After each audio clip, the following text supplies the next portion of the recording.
People के वृक्ष को जल चढ़ाने से कौन सा पुण्य मिलता है, आइए जान लेते हैं। एक नागिन के उद्धार की इस महान कथा के माध्यम से समुद्र की गहराइयों में स्थित क्षीर सागर, वहां का दृश्य अत्यंत दिव्य और मनोहर था। क्षीर सागर में लहरों के बीच में शेषनाग की शैया पर भगवान विष्णु सुकून से विराजमान थे। उनका नीलवर्णी शरीर दिव्य आभा बिखेर रहा था। उनके समीप माता लक्ष्मी उनके चरण दबा रही थी। चारों ओर दिव्य प्रकाश था और वातावरण में शांत संगीत की ध्वनि गूंज रही थी। इसी बीच एक पावन पथ से आकाश मार्ग होते हुए देवर्षि नारद जी वहां पहुंचे। नारद जी के हाथ में उनका दिव्य वीणा था और मुख पर हल्की चिंता की रेखाएं थी। भगवान विष्णु ने नारद जी को देखा और मंद मुस्कान के साथ कहा, पधारो नारद, तुम्हारा स्वागत है। ऐसा प्रतीत होता है कि तुम कुछ व्यग्र हो, क्या बात है? क्या तुम्हारे भ्रमण में कोई अनहोनी घटी है? नारद जी ने शीश झुकाकर भगवान विष्णु को प्रणाम किया और कहा, हे प्रभु, मैं अभी अभी पृथ्वी लोक से लौट कर आ रहा हूं। पृथ्वी का भ्रमण करते हुए मैंने एक अत्यंत विचित्र दृश्य देखा। वहां कुछ लोग पीपल के वृक्ष को काटते हुए दिखे, जैसे उन्हें उसके महत्व का कोई ज्ञान ही ना हो। दूसरी ओर कुछ तपस्वी मुनि और साधक उस वृक्ष की पूजा कर रहे थे। वे उसकी परिक्रमा करते, उस पर जल अर्पित करते और मंत्रोच्चारण करते हुए भगवान विष्णु की स्तुति कर रहे थे। हे प्रभु, इस विरोधाभास को देखकर मेरे मन में जिज्ञासा उत्पन्न हुई, पीपल के वृक्ष का क्या रहस्य है? ये वृक्ष इतना पवित्र क्यों है कि कुछ लोग इसकी पूजा करते हैं और जिन्हें इसका ज्ञान नहीं है वे इसे काटने का पाप क्यों करते हैं? कृपा करके मुझे इसके महत्व के विषय में विस्तार से बताइए ताकि मैं इस ज्ञान को लोक में फैला सकूं। भगवान विष्णु के मुख पर एक कोमल मुस्कान खिल उठी। वे मंद स्वर में बोले, हे नारद, तुम्हारा प्रश्न अत्यंत महत्वपूर्ण है। पीपल का वृक्ष कोई साधारण वृक्ष नहीं है। यह वृक्ष स्वयं मेरे स्वरूप का प्रतीक है। यह न केवल देवताओं का निवास स्थान है, बल्कि इसकी पूजा से मनुष्यों के समस्त पापों का नाश होता है और उन्हें मोक्ष की प्राप्ति होती है। सुनो, मैं तुम्हें पीपल के वृक्ष के महत्व की एक कथा सुनाता हूं, जो ये स्पष्ट करेगी कि क्यों यह वृक्ष पवित्र है और क्यों इसकी पूजा करनी चाहिए। हे नारद, इस कथा का केवल वर्णन और श्रवण ही मनुष्य के लिए पुण्यदायी है। जो भी इस पावन कथा को श्रद्धा और भक्ति के साथ सुनता है, उसे अनगिनत पुण्य प्राप्त होते हैं। जो व्यक्ति इस कथा का श्रवण करता है, उसके जन्म जन्मांतर के संचित पाप नष्ट हो जाते हैं, चाहे उसने अपने अज्ञानवश कितना ही बड़ा पाप क्यों ना किया हो।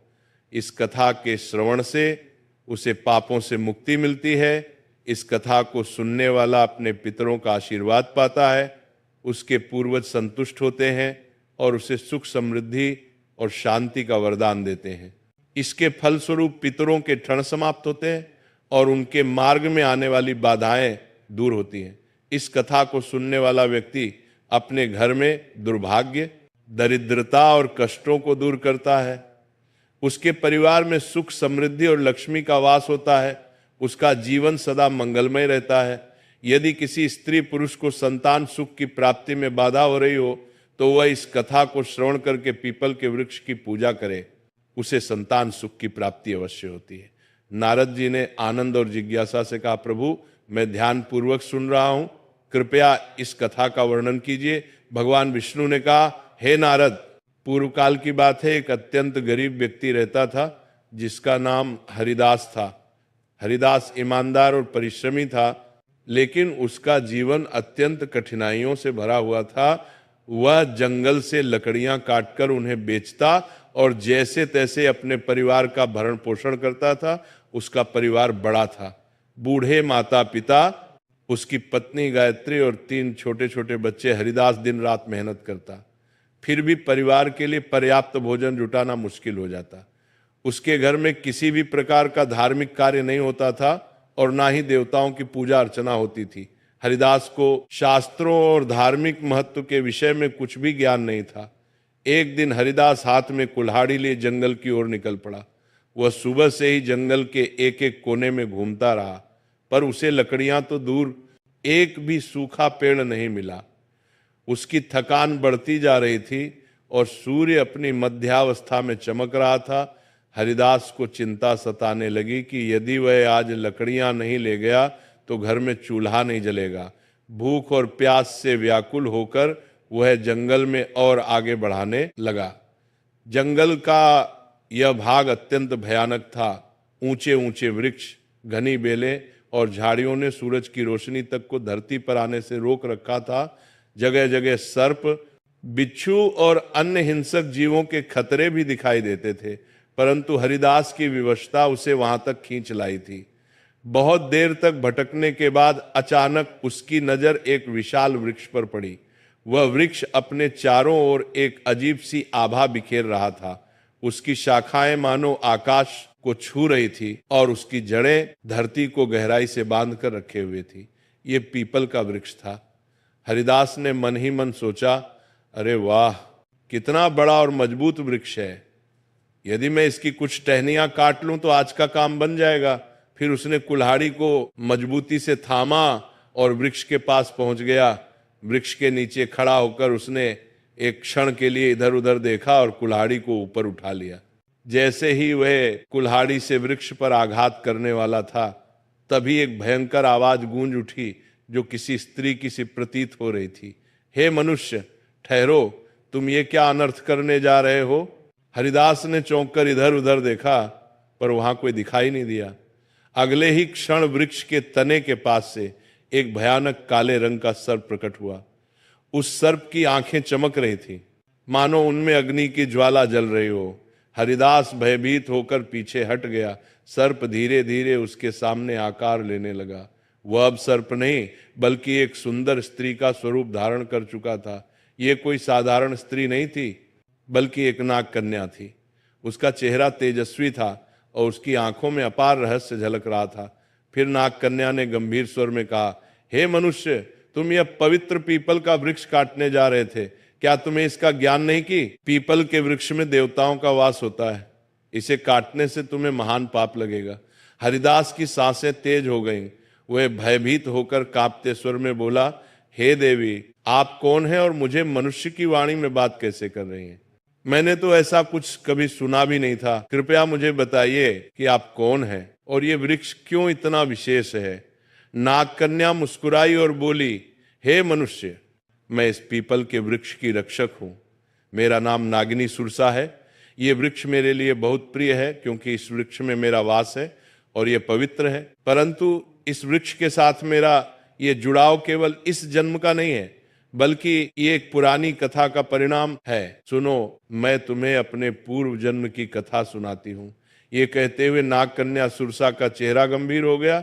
उसकी आंखों में अतीत का एक गहरा रहस्य चमक उठा। हरिदास विस्मय और जिज्ञासा से उसकी ओर देखने लगा, क्योंकि यह सब उसके लिए अत्यंत अद्भुत और विचित्र था। नाग कन्या ने अपना वृत्तांत आरंभ किया। नाग कन्या ने गहरी सांस ली और हरिदास की ओर देखते हुए कहा, हे मनुष्य, पिछले जन्म में मेरा नाम सुमति था। मैं एक प्रतिष्ठित वैश्य परिवार में जन्मी थी। मेरे पिता एक धनवान व्यापारी थे और मेरे विवाह का आयोजन उन्होंने बड़ी धूमधाम से किया। मेरा विवाह एक पुण्यात्मा और ज्ञानी वैश्य पुत्र से हुआ जिसका नाम धर्मपाल था। मेरे पति अत्यंत धार्मिक प्रवृत्ति के थे और अनाज का व्यापार करते थे। उनका जीवन सादा लेकिन धर्म और सत्कर्म में लीन था, किंतु मैं उनके गुणों से सर्वथा विपरीत थी। मेरा स्वभाव अत्यंत स्वार्थी और अहंकारी था। मैंने तो अपने पति का आदर करती थी और ना ही किसी प्रकार के धर्म कर्म में रुचि रखती थी। मुझे देवी देवताओं की पूजा व्यर्थ प्रतीत होती थी। मेरा मन सदा सांसारिक सुखों और धन संपत्ति में लिप्त रहता। मेरे पति मुझे समझाते रहते कि हमें जीवन में पुण्य के कार्य करने चाहिए, देवताओं की पूजा करनी चाहिए, किंतु मैं उनकी बातों को हमेशा अनसुना कर देती। हमारे गांव के पास एक मुनि का आश्रम था। वो आश्रम शांत, पवित्र और प्रकृति की छांव में बसा हुआ था। वहां के वातावरण में एक अलौकिक शांति थी।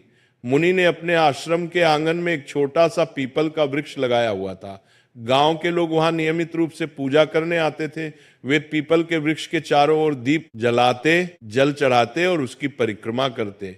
उनका विश्वास था कि इस वृक्ष में भगवान विष्णु का वास है और उसकी पूजा करने से उनके पितर प्रसन्न होते हैं, लोगों की श्रद्धा और भक्ति से वह वृक्ष बहुत ही कम समय में विशाल हो गया। एक दिन की बात है, मैं उस आश्रम के पास से गुजर रही थी। वहां मैंने देखा कि एक ब्राह्मण अत्यंत श्रद्धा से उस पीपल वृक्ष की पूजा कर रहा था। वह वृक्ष के तले जल चढ़ा रहा था और मंत्रोच्चार कर रहा था।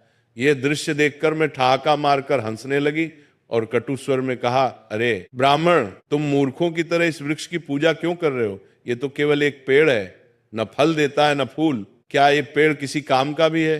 ये व्यर्थ का ढोंग है, तुम्हारी पूजा का कोई लाभ नहीं है। मेरे शब्द सुनकर वह ब्राह्मण अत्यंत शांत भाव से मेरी ओर देखता रहा। फिर वह गंभीर स्वर में बोला, हे देवी, तुम्हारा अज्ञान ही तुम्हारे इस व्यवहार का कारण है। क्या तुम्हें ज्ञात नहीं कि ये पीपल का वृक्ष मात्र एक साधारण वृक्ष नहीं है? इस वृक्ष में स्वयं भगवान विष्णु का वास होता है। ये वृक्ष जीवित है और अत्यंत पवित्र है। इसकी पूजा करने से भगवान विष्णु प्रसन्न होते हैं। इसके तले जल चढ़ाने से पितरों का आशीर्वाद प्राप्त होता है। अनेक जन्मों के पाप इस वृक्ष की पूजा से समाप्त हो जाते हैं। यह वृक्ष मानव जीवन के लिए वरदान स्वरूप है। उस ब्राह्मण की बातों ने मेरे अहंकार को और भड़का दिया। मैंने कटु शब्दों में उसका और वृक्ष का उपहास किया।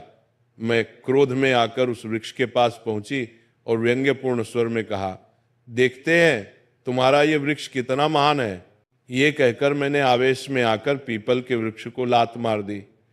जैसे ही मेरी लात उस वृक्ष को लगी, उसी क्षण एक विचित्र घटना घटी। मेरे पैर से लेकर शरीर के अन्य अंगों में जलन होने लगी। वह जलन असहनीय थी। मैंने देखा कि मेरे शरीर में परिवर्तन हो रहा था। धीरे धीरे मेरा रूप बदलने लगा। मेरी त्वचा काली पड़ने लगी और देखते ही देखते मैं एक भयानक सर्पणी में परिवर्तित हो गई। नागिन का रूप धारण करके मैं वहीं पर चीखने चिल्लाने लगी। मेरी चीख पुकार सुनकर आश्रम के मुनि वहां आ गए। मैं उनके चरणों में गिर पड़ी और रोते हुए अपनी व्यथा सुनाई। मैंने उनसे विनती की कि मुझे इस श्राप से मुक्ति दिलाएं। मुनि गंभीर स्वर में बोले, हे स्त्री, तुमने घोर पाप किया है। पीपल के वृक्ष को अपवित्र करना और उसका अपमान करना भगवान विष्णु का अपमान है। तुम्हें तुम्हारे कर्मों का दंड मिला है। फिर मैंने कांपते हुए हाथ जोड़कर मुनि से प्रार्थना की, हे ऋषिवर, कृपया मुझे क्षमा करें और इस श्राप से मुक्ति का कोई उपाय बताएं। मैं अपने पापों के लिए पश्चाताप करना चाहती हूं। उस मुनि ने गंभीर स्वर में कहा, हे पापिनी, तुम्हें इस श्राप से मुक्त होने के लिए 100 वर्षों तक इस पीपल वृक्ष पर निवास करना होगा और इसकी रक्षा करनी होगी। जब 100 वर्ष पूर्ण हो जाएंगे तब तुम्हारे पति यहाँ आएंगे और इस वृक्ष पर जल अर्पित करेंगे। उसी दिन तुम्हें इस श्राप से मुक्ति मिलेगी। इतना कहकर मुनि वहां से चले गए। तब से मैं इसी वृक्ष पर वास कर रही हूँ। यह वृक्ष दिनों दिन बढ़ता गया और मैं दिन रात इसकी रक्षा करती हूँ ताकि कोई उसे हानि ना पहुंचा सके। आज मेरे 100 वर्ष पूरे हो चुके हैं। मैं प्रतीक्षा रही हूँ कि मेरे पति धर्मपाल यहाँ आए और इस वृक्ष पर जल अर्पित करे, तभी मुझे सर्प योनि से मुक्ति मिलेगी। ये कहते हुए नाग कन्या की आंखों में आंसू आ गए। उसकी आवाज में पीड़ा और पश्चाताप स्पष्ट झलक रहा था। हरिदास ये सब सुनकर अवाक रह गया। वह समझ नहीं पा रहा था कि जो कुछ उसने सुना वह सपना था या सच्चाई। उसके हृदय में भय और श्रद्धा का संचार हो रहा था। नाग कन्या की करुणामयी कथा सुनकर हरिदास स्तब्ध रह गया। उसकी आंखों में आश्चर्य और अविश्वास के भाव तैरने लगे। उसे यह बात समझ में नहीं आ रही थी कि वह स्वयं इस घटना से किस प्रकार जुड़ा हुआ था। तभी एक दिव्य तेज से आश्रम के मुनि वहां प्रकट हुए। उनका स्वर गंभीर और आशीर्वाद से भरा हुआ था।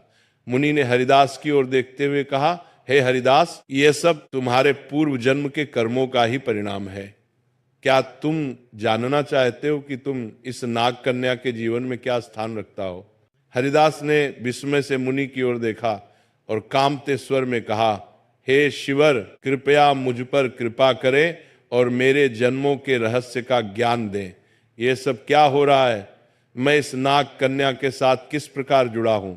मुनि ने अपनी आंखें बंद की और उनके मुख पर एक गंभीर आभा उभरी।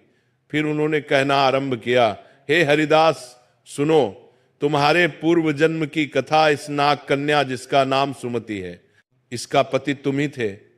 उस जन्म में तुम धर्मपाल नामक एक पुण्यात्मा व्यापारी थे। तुमने सुमति से विवाह किया था और उसका जीवन संवारने का हर संभव प्रयास किया। तुम एक धर्मनिष्ठ और सत्यवादी व्यक्ति थे। तुमने सुमति को सद्मार्ग पर लाने के लिए अनेक प्रयास किए, किंतु वह तुम्हारे प्रयासों की उपेक्षा करती रही। हरिदास ने आश्चर्य और अविश्वास के साथ कहा, क्या मैं इस नाग कन्या का पति था? मुनि ने मुस्कुराते हुए कहा, हाँ हरिदास, सुमति ने अपने अहंकार और अज्ञान के कारण पीपल के वृक्ष का अपमान किया था, जिसके कारण उसे सर्प योनि का श्राप मिला। किंतु भगवान विष्णु ने तुम्हारे पुण्य कर्मों के कारण यह नियम बनाया कि केवल तुम्हारे हाथों से जल अर्पित होने पर ही सुमति को इस श्राप से मुक्ति मिलेगी। तुम यहां तक केवल अपनी नियति के कारण आई हो। तुम्हारा आज यहां आना संयोग नहीं है, बल्कि यह विधि का विधान है। सुमति जो अब तक चुपचाप खड़ी थी, मुनि की बात सुनकर हरिदास के चरणों में गिर पड़ी। उसकी आंखों से आंसुओं की धार बहने लगी। वह कांपते स्वर में बोली, हे स्वामी, मैं अपने पूर्व जन्म के पापों के लिए आपसे क्षमा मांगती हूं। मेरे अहंकार और अज्ञान के कारण मैंने आपको दुख पहुंचाया और इस पीपल वृक्ष का अपमान किया, किंतु आज मैं आपसे एक बार फिर प्रार्थना करती हूं, कृपया इस पवित्र वृक्ष पर जल अर्पित कर मुझे इस श्राप से मुक्त करें। हरिदास की आंखों में करुणा भर आई। उसने नाग कन्या के प्रति कोई क्रोध या घृणा नहीं दिखाई, बल्कि उसके हृदय में श्रद्धा और सहानुभूति का भाव जाग उठा। उसने मुनि की ओर देखा और कहा, हे ऋषिवर, मुझे बताइए, मैं इस पुण्य कार्य को कैसे पूरा करूं? मुनि ने हरिदास को पीपल वृक्ष के पास ले जाकर कहा, हे वत्स, इस वृक्ष पर श्रद्धा से जल अर्पित करो और भगवान विष्णु का स्मरण करो। इससे तुम्हारे पूर्व जन्म के बंधन समाप्त हो जाएंगे और सुमति को भी मुक्ति मिलेगी। हरिदास ने पास ही रखे कलश से जल भर वह पीपल वृक्ष के सामने खड़ा हुआ और अपने मन में भगवान विष्णु का ध्यान करते हुए जल अर्पित करने लगा। जैसे ही उसने जल की धार पीपल की जड़ों में चढ़ाई, एक अद्भुत घटना घटी। पीपल वृक्ष के नीचे एक दिव्य प्रकाश फैला और नाग कन्या का सर्प रूप धीरे धीरे नष्ट होने लगा। स्थान पर एक सुंदर तेजस्वी स्त्री प्रकट हुई। उसका चेहरा चमक रहा था, मानो वह स्वयं एक देवी हो। सुमति ने हाथ जोड़कर हरिदास और मुनि को प्रणाम किया। सुमति ने कहा, हे स्वामी, आपके पुण्य और भगवान विष्णु की कृपा से मुझे आज इस अभिशाप से मुक्ति मिली है। मैं आपके प्रति कृतज्ञ हूं। आपने न केवल मेरे पापों का प्रायश्चित करवाया, बल्कि मुझे मोक्ष के मार्ग पर ले आए। मुनि ने आशीर्वाद देते हुए कहा, हे सुमति, अब तुम स्वर्गलोक को प्रस्थान करो। तुम्हारे इस श्राप का अंत हो चुका है। भगवान विष्णु तुम्हें आशीर्वाद दे। सुमति ने एक बार फिर पीपल वृक्ष की परिक्रमा की और वहां से दिव्य प्रकाश के साथ स्वर्गलोक को प्रस्थान कर गई। इस घटना के बाद हरिदास के जीवन में बड़ा परिवर्तन आया। उसने पीपल वृक्ष की महिमा को समझा और प्रतिदिन उसका पूजन करने लगा। उसने अपने परिवार को भी धर्म के मार्ग पर चलने की प्रेरणा दी। वह जान गया कि पवित्र वृक्षों का सम्मान और देवताओं का स्मरण जीवन को सफल बनाता है। भगवान विष्णु ने पीपल वृक्ष के महत्व की कथा समाप्त की। उनके मुख पर करुणा और दिव्यता का तेज झलक रहा था। देवर्षि नारद जी अत्यंत भाव विभोर होकर बैठे थे। उन्होंने भगवान विष्णु की स्तुति करते हुए कहा, हे प्रभु, आपने पीपल वृक्ष की महिमा और यह कथा सुनाकर मेरी जिज्ञासा को शांत किया। मैं धन्य हो गया।